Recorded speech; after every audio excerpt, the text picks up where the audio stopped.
Hey gang, it's Az. I have my kids and it's summer. Life is in full swing. It's a glorious nonstop mess. We had a nice storm last night and it was my youngest one's birthday, so all that aside, I hope everything's going good with you. And now let's talk about I think it's Logan Malo. I don't know his name and it sounds French, so I apologize if I'm not pronouncing it correctly.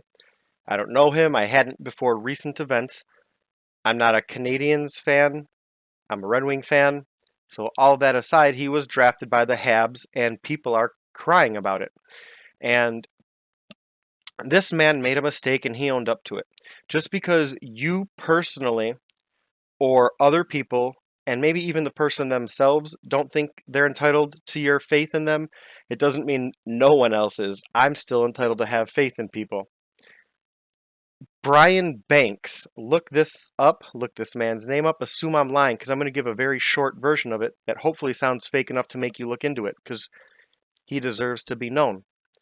He was a college football player and was falsely accused of an adult crime on a woman. She testified and was paid for it. Well, I can't say paid to testify, but paid as a result of testifying.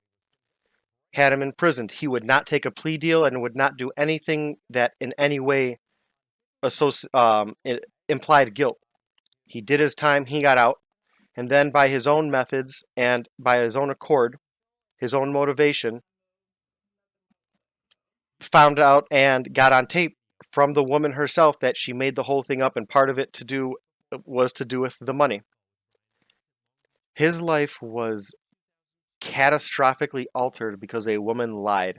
And years, the prime years of his life, and then parts of his future are now lost. And the woman, after all that, after he was exonerated, what was done to her? Nothing. She, last I heard, didn't have to give up any of the money, wasn't having any prosecution leveled above her or leveled on her. And Banks, Mr. Banks, I'm going to say, didn't push it.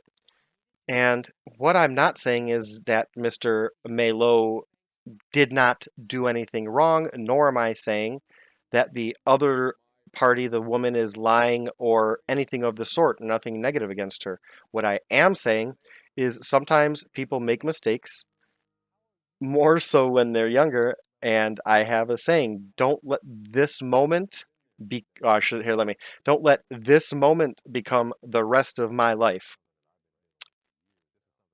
Congratulations, Mr. Logan Malo. Take this opportunity, learn from it, grow from it. And I'm not a Habs fan, but I'm going to be watching for you, watching you. I'm going to be cheering for you. So I hope you take this experience in the best possible light, which is accept the mistake, the blame for the mistake you made, learn from it, grow from it, and move forward. Don't let your past mistakes weigh you down. Let them guide you forward when you look back and see how far you came from this. That's what you use the past for. Those are the things you use it for, to reflect on, to guide you forward. Again, not to anchor you, not to anchor yourself down, but again, not to let other people shackle you down to your past mistakes. We've all made mistakes, man. Go score some goals. Just not against the Red Wings. Cheers. Deal with the reality that your accuser, Yeah. false allegations, but never going to suffer any repercussions. You know what?